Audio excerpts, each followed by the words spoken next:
let's hear. So I'm here talking to Billy Bones, a voice from my childhood, a longtime DJ at 91X. And I'm not sure the first time I met you. I was an intern there in 1989 for Bill Corkery, but I think I just knew you from out and about at events. I'm really not sure. You were around, Adam. I was. You were you were here. You were there. Mm, You were everywhere. it's true. It's true. And I can't really, put my finger on it because I know a couple of times I didn't recognize you. Yeah. And you. Which is, can I apologize right now for that? My memory is going. I think all of our memories are going. Where am I speaking to you from now? Where are you located? I'm here in San Diego. Nice. After all these years. Yeah. Now, I saw where you went to college, which just so happens to be my alma mater. No kidding. Yeah, I don't know if we ever talked about it. Were you a Valley boy? Did you grow up there? I didn't grow up in the Valley. I grew up on the west side. Mm-hmm.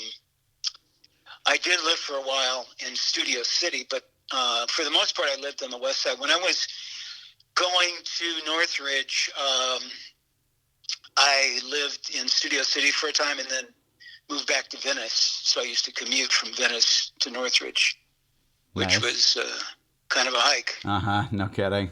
I don't know if it's worse now with all the more cars on the road. Probably. Yeah, always more cars. Oh my gosh. Well, what are your earliest memories of listening to radio? I guess that would have been in Los Angeles and growing up. Yeah, indeed it was. And I'm so old that I can remember, when they were saying, well, Bill Haley's "Rock Around the Clock" is rock and roll, right? Sure. That was the song, right? Would that be K-Earth? No. When I was growing up, there were, there were like three, and when I say growing up, this covers several years. There was the first top 40 station that played rock hits was KFWB, Channel 98. Then later on, KRLA, all these were AM stations, by the way. Mm-hmm. KRLA 1110. And then when KHJ, Boss Radio, came on the air in LA and various other places because it was a format that was, duplicated in several markets. That would have been 1965. Mm-hmm. So actually you had, three choices, to listen to rock radio on the AM dial, because back in those days, rock didn't have, really any legitimacy because all the proponents of this rock and roll were just, young people, kids, teenagers. Mm-hmm. And the adults had all types of,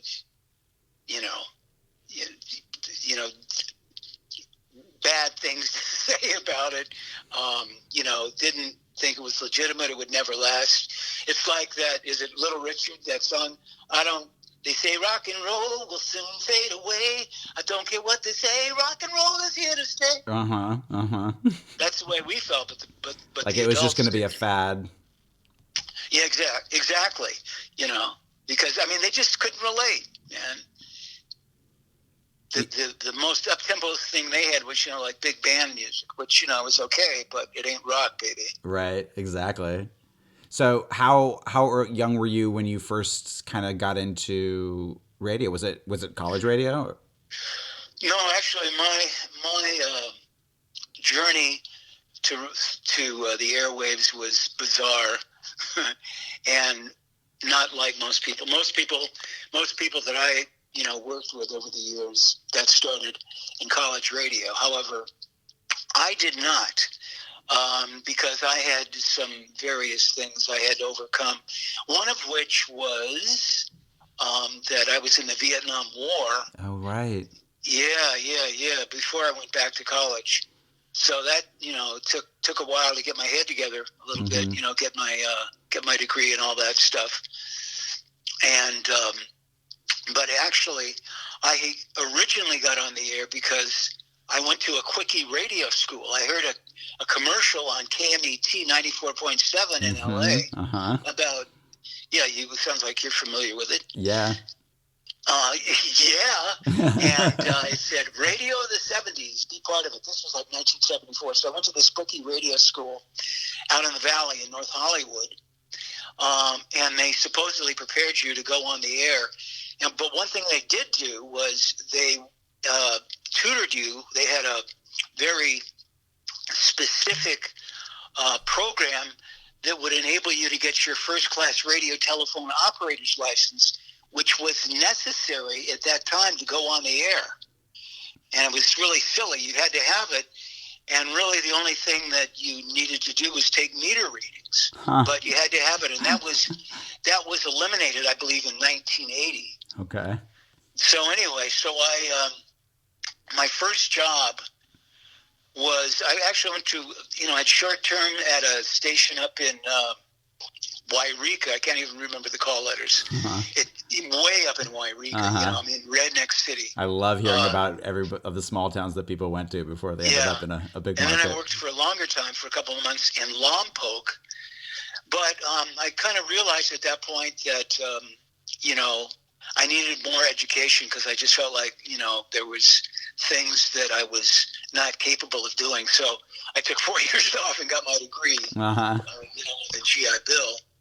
And then when I graduated from Northridge, I moved to San Diego with the idea that I would become a lawyer. However, my score on the LSAT was not one that would encourage me to pursue the legal avenue.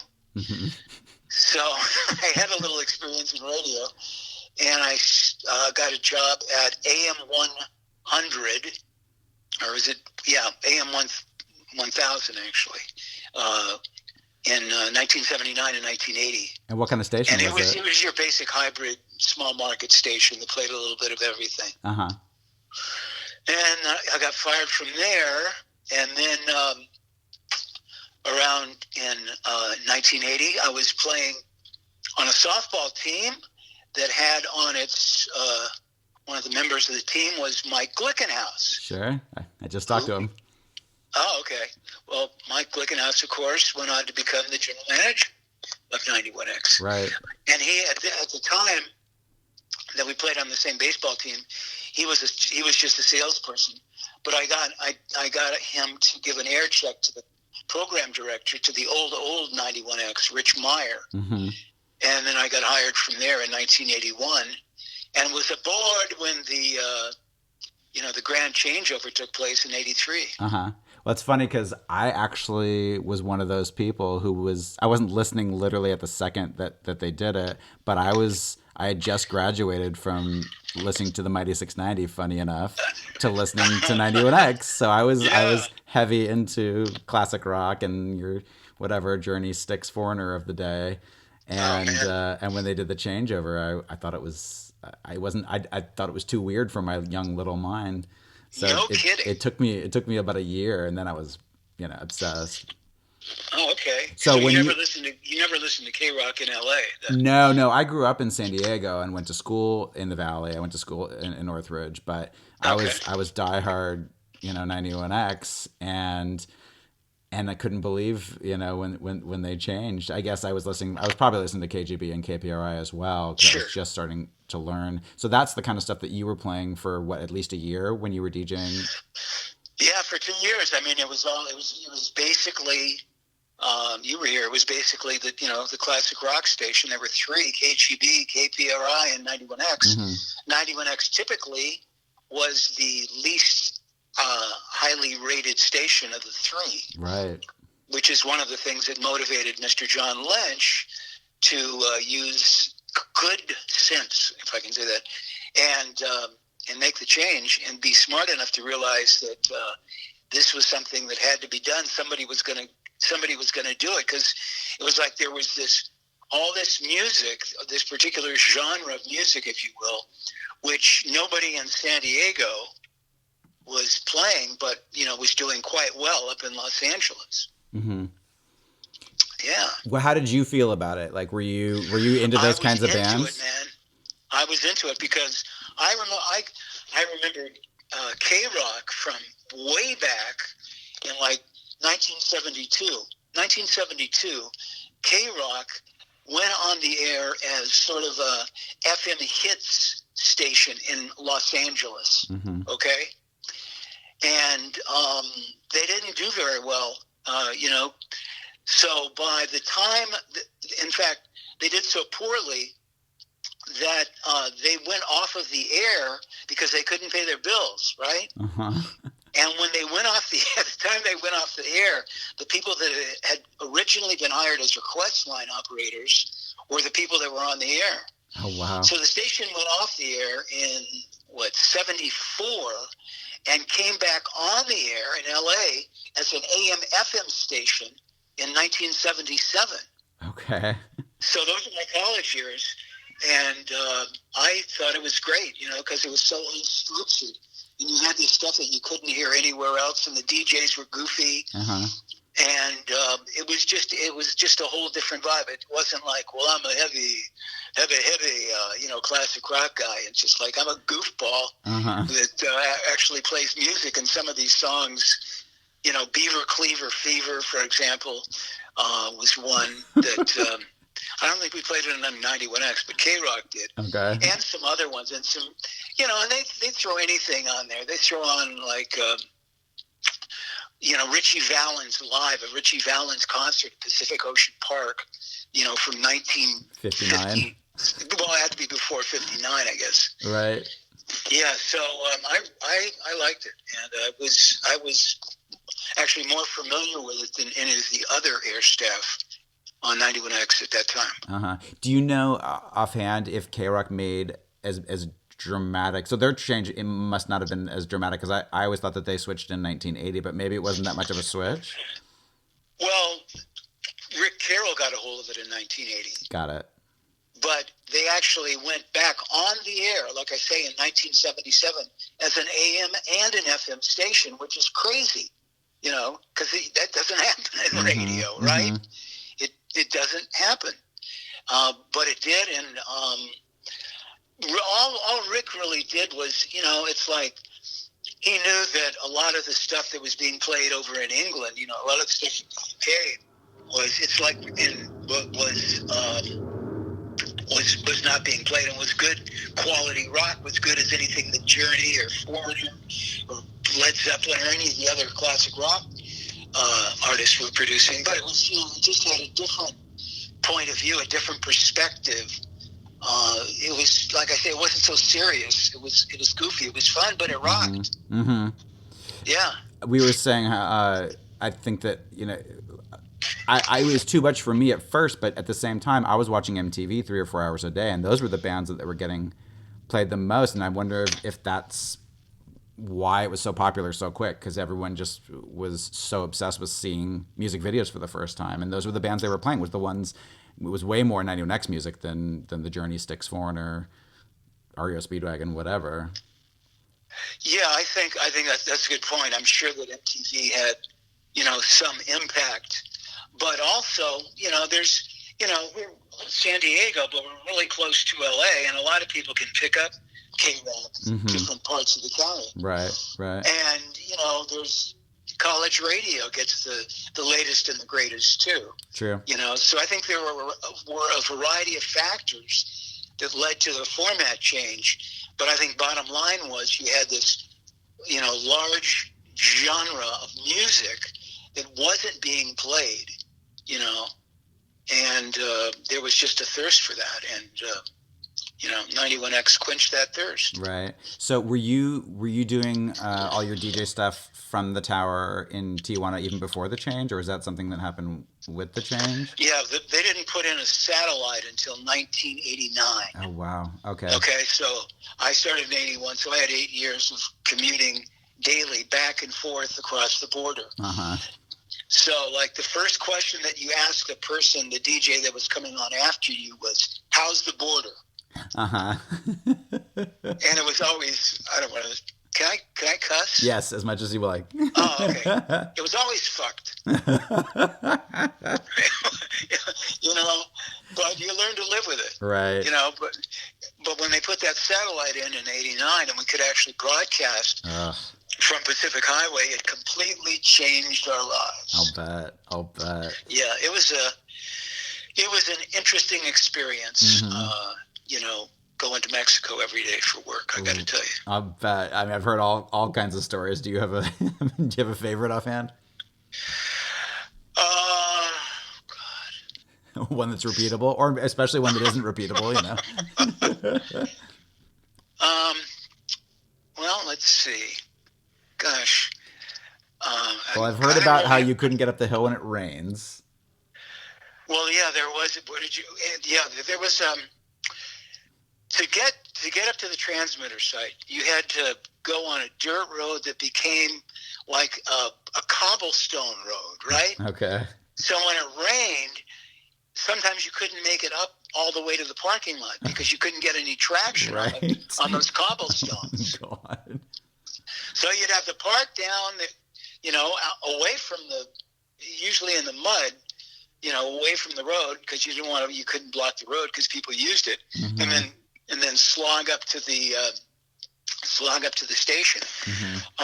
Actually, one thing that was interesting, which happened before 1983, but it is, you know, something about the life in Tijuana at that time.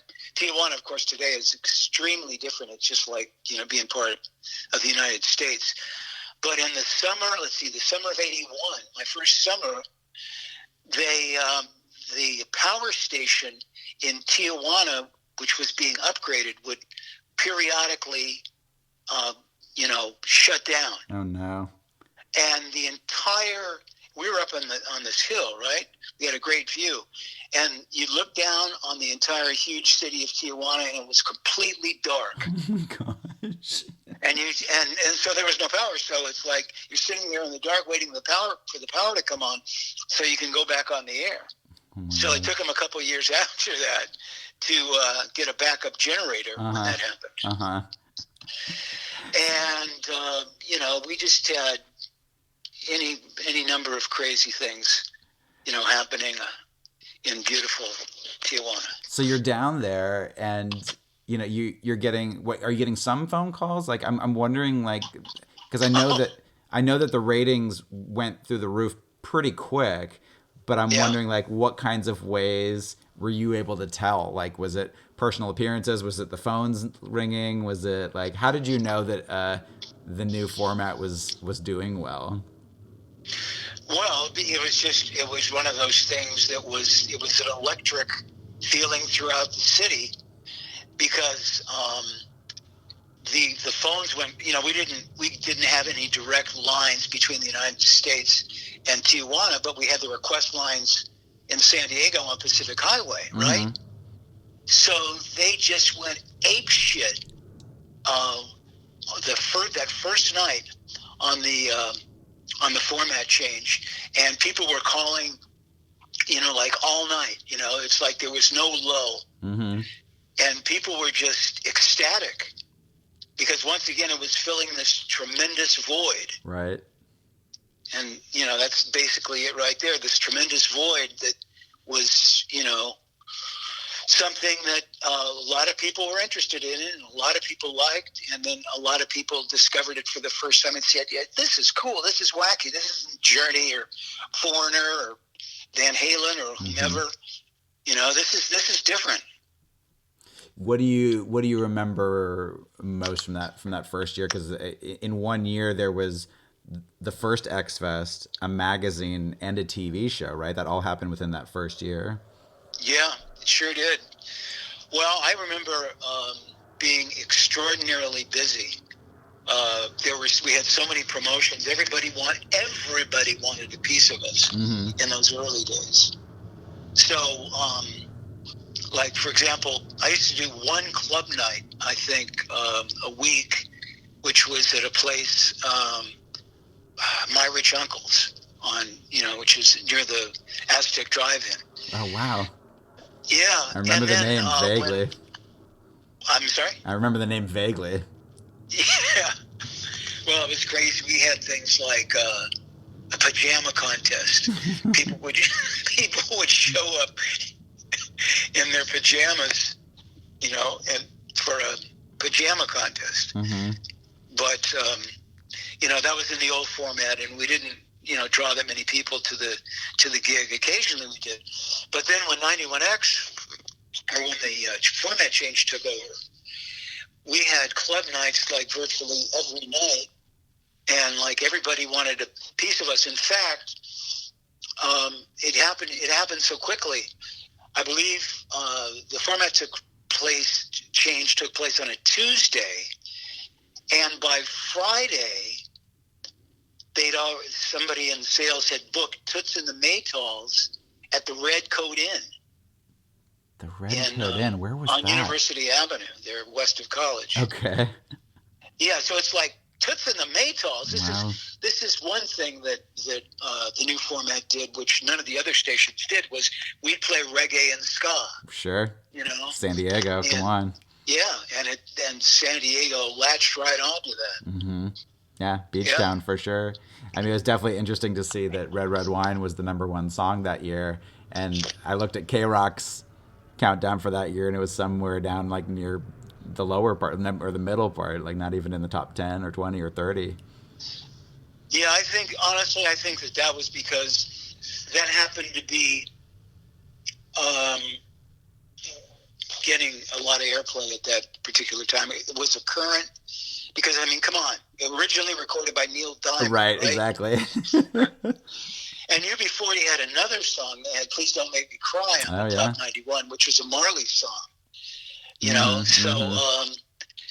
UB40 is a good band, great reggae band, and San Diego certainly embraced them. Sure, I remember the first big show that I remember was actually the English Beat. So along those lines, there was a 91X show at the Del Mar Fairgrounds with English Beat and Wall of Voodoo that I wasn't allowed to go to because I was too young. Yeah. That's true. I'd say English Beat was one of the, they had "I Confess" in the top 10, mm-hmm. and they had 3 songs on the top 91. And I would say that San Diego embraced the English Beat especially hard. Yeah. Like them right away. Yeah. Because for whatever reason, San Diego, it's like the whole beach thing with, is it reggae? No, it's not reggae, it's ska. And, speaking of that, one thing that I remember was I think it was Labor Day of '83. And we had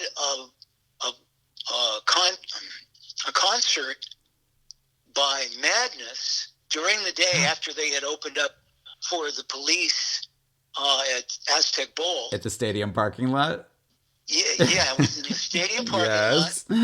It was a benefit for muscular dystrophy. Oh, I don't remember that part. Yeah, Madness played, mm-hmm. and afterwards they went up to the old Tower Records in La Mesa, uh-huh. which obviously is not there and hasn't been there for a long time, but was a huge record store. Madness went up there, and they sat down and picked music to be played over the PA, and they signed everything. They hung out there for like 3 or 4 hours. Oh, wow. And I remember there was the San Diego scooter club, right? Sure. A bunch of mod dudes. Sure. Riding Vespas. And I can remember going up there, driving on the freeway on the 8 East, and here's like 30 of these San Diego scooter guys. Yeah. Riding up to La Mesa to hang out with the English Beat. Hang out with Madness. Right. At Tower Records. That's so great. Well, I remember it was $1.91 for that show, and whoever was supposed to drive us there dragged their heels. So when we pulled up in the parking lot, it had just ended. It would have been my first concert ever. Oh, wow. You talk about bad luck. I know, right? But funny enough, my current roommate, that was the very first show she ever went to. So she remembers it well. Wow. Yeah. Crazy. It's so funny. Yeah. So what do you remember about the year-end countdowns? Because K-Rock had done them since 1980. And, when as a kid, I loved lists and countdowns and stuff like this. So I was Sure, I sure. was just so into it. So it was interesting to finally ask some questions to some of the people to hear about like how you guys tabulated it and uh, and what you remember about when it was played. Well, I'm sure that because Rick Carroll was consulting the station, and of course he was the mastermind to putting structure into K Rock. Mm-hmm. So I'm sure it was, he said, yeah, you're going to have a countdown because, a lot of us didn't know exactly, we weren't as savvy as the K Rock DJs that had been through this for a few years, Mm-hmm. right? So anyway, the countdown actually was pre-recorded in the 91X, which at that time was just production and business offices. Mm-hmm. Okay, so we recorded it like a couple weeks, maybe at least a week Mm-hmm. before we actually unveiled it on New Year's Eve. So you're pretending that it was New Year's, like spring break, Yeah. specials that are filmed in the dead of winter. Yeah, exactly. And one funny thing, this is like so random and goofy, but the old 91X building, the railroad tracks are right next to it, right? And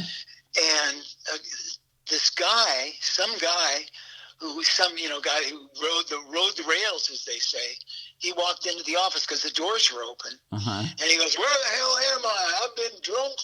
I've been drunk from Kansas City to Missouri," and it's like he said, "I've been drunk in 4 states," and the guy had a bottle. It's like, I don't think we got him on the countdown, but we should have. So were the sales offices, were they also at 4891? Were they at a specific highway? Okay. Everything but the actual on-air product was at 4891 Pacific Highway. Okay, because I only ever saw it once. That was literally, if you said they moved in '89, that's the year that I was there. So it was like it had always been there. It was from.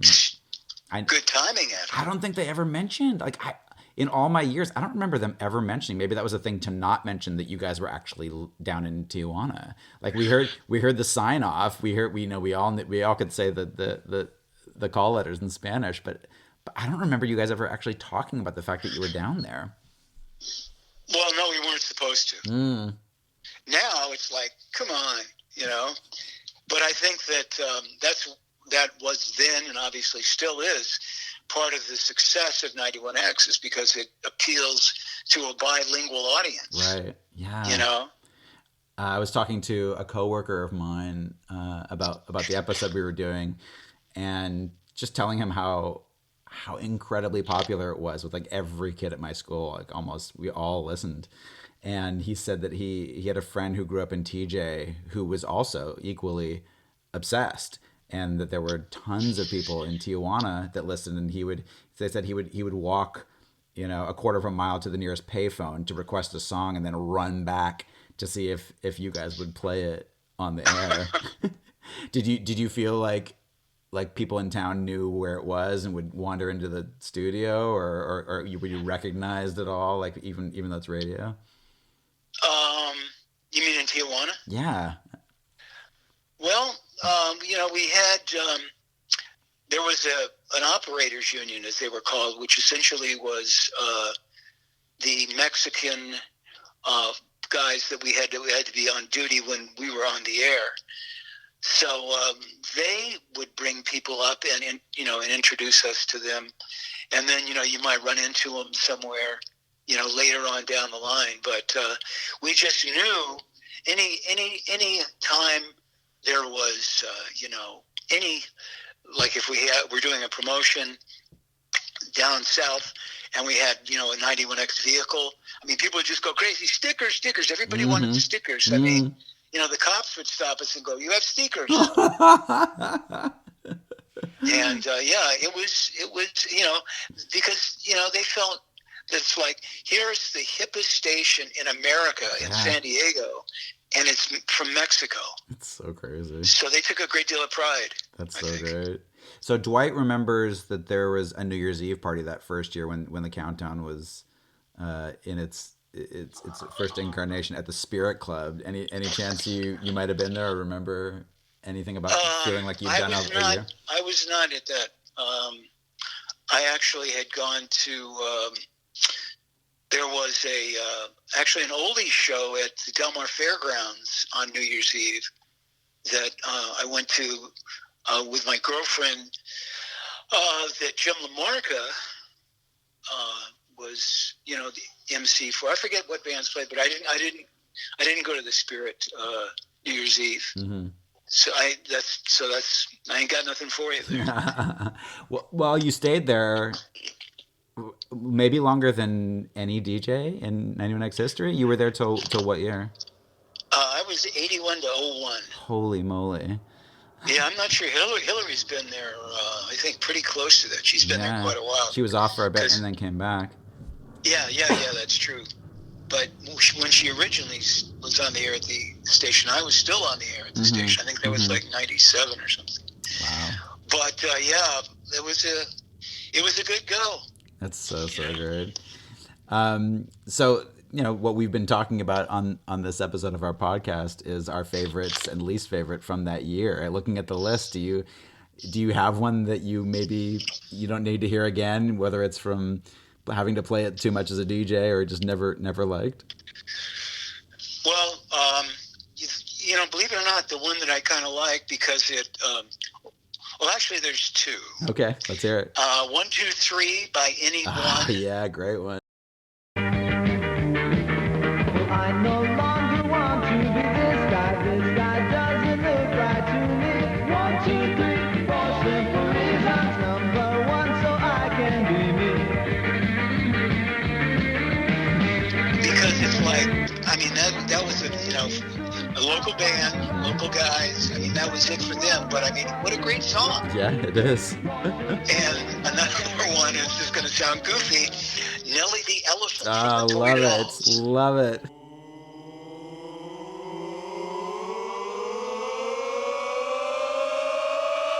Nelly the elephant packed the trunk and said goodbye to the circus. Off she went with a choppity chomp. Now Nelly the elephant packed the trunk and tumbled up in the jungle. Off she went with a choppity chomp. Yeah, and there's kind of a funny story about the Toy Dolls. When they played at the Spirit Club in I think in 83 or maybe it was 84. Anyway, they were playing at the Spirit Club. They played at the Spirit Club, and they were at the Pac Highway office to do some interviews, do some IDs and stuff like that. Mm-hmm. And the controller of the company, the business aspect, was having a meeting in the conference room with some organization, pretty straight-laced, right? And the manager of the Toy Dolls was this hippie guy, had the long hair, and he's walking through the Pac Highway office smoking a J, right? So the controller comes out and she looks at us. I forget who I was with, a couple of them. It was me and maybe Jimmy G and maybe Bad Max or E.T. Eric Thompson. Mm-hmm. She looks at me and she goes, "You guys, we can smell it." I go, "What are you talking about? It's not us, it's him." and he's going, "Well, I gotta find me band. Where's me band?" And the Toy Dolls were great, by the way. Oh my gosh, live. So good. Oh, I wish I'd seen them. Yeah. I'm jealous. Awesome. Well, thank you so much for talking with us, and I will see you hopefully out and about in the town soon. Absolutely. Thanks, Adam. All right, thanks.